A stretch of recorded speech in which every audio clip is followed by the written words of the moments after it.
Hey everyone, today I'll be reading A Cat Six Reader by Beneath the Shady Tree on Tumblr. So let's get into it. Katsuki trudged across the bedroom from the shower he was in, his ash blonde hair still a little damp, even after drying with a towel over and over again. It was the frustrating issue, because of how thick and messy his hair was. Soft smile showed in his face as he thought of you. You would always be fond of how his hair looked after the bath.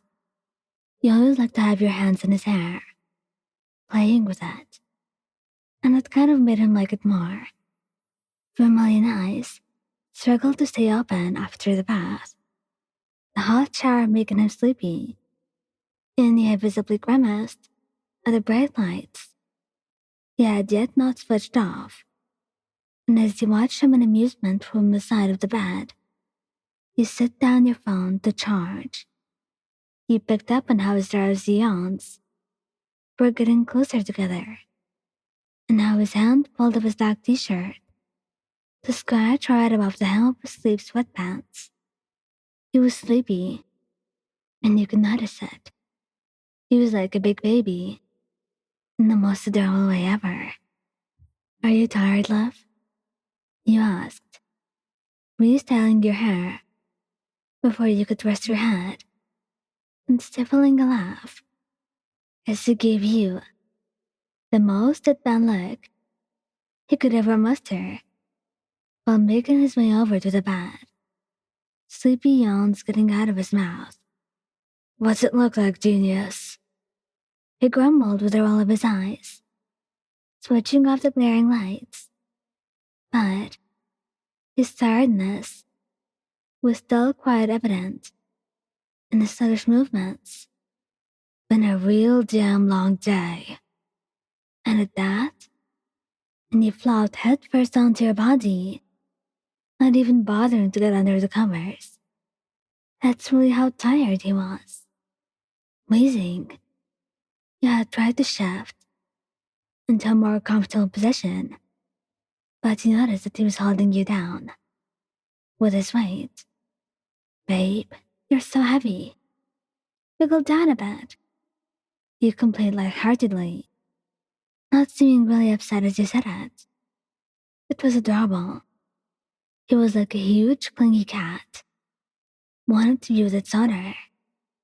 As he clung to you, he had tried to pry his arms off of you, but he'd only latched them around you so tight that it was practically impossible to adjust his hold in a way that would not ensure that your legs would fall asleep within a minute. He was too heavy for you, and even though you didn't want to say it to his face, it was true. He was a pro hero for a reason, which meant that he trained a lot, and had a strong body at that too. So really, your unfit non-pro hero body wouldn't be able to take him. Sucks to be you, I guess.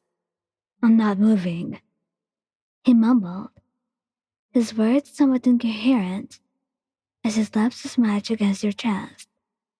Heaving exasperatedly, you pursed your lips and decided to give in to his clutch. It's not as if any position with a man as bulky as he was would have been exactly the most comfortable.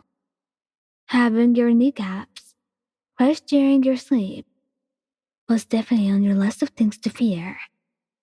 And smirking victoriously as he felt your body go lax underneath him, he tangled his long legs with yours, happy to finally be able to hold you close to him after a long, exhausting day with lots of noise and many other people that he had no desire to be with.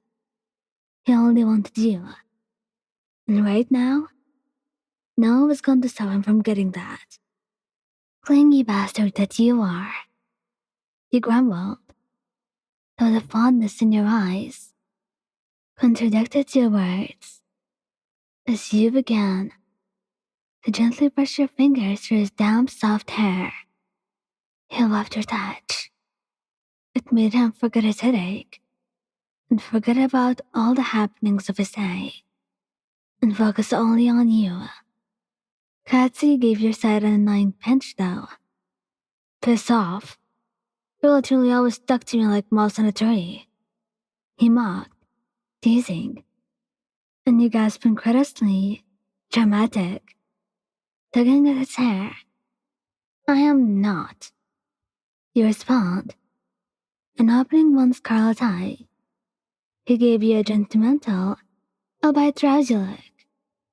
Who was it that wanted to hug me while I was shaving in the bathroom this morning? Because they have to watch their hot husband get ready. That's... Well, he was right, and it was a very embarrassing occurrence to bring up right now. Be quiet. I want to sleep now. He shut you down, holding you closer, and you wrapped your knuckles against his scalp. Before relaxing once again, his breathing was rapidly slowing down, and you could almost see the stress melting away from his body all at once. And right before you felt his consciousness step away, you lowered your neck to press a little kiss, or two, or maybe even three. It wasn't uncommon for you to get carried away with your affections. To the crown of his head, he subconsciously squeezed you tighter, his thumping hard, his words coming out so distorted that you had to decipher his mutterings. Love you, idiot, he had muttered, before finally drifting off to dreamland in your arms. Your face growing warmer, you whispered the profession back, allowing your own body to succumb to sleep, not even bothering to pull up the covers when his own body warmed, permeated your clothes, and eased your slumber, your lips dangling as you felt his breath, soft and warm over your own neck. And suddenly, you decided you wouldn't mind if your kneecaps were crushed in the morning, because right now, you couldn't be happier than this. Thank you guys for listening. Don't forget to like, subscribe, and comment. I hope you enjoyed listening to this as much as I did making it. Anyway, goodbye.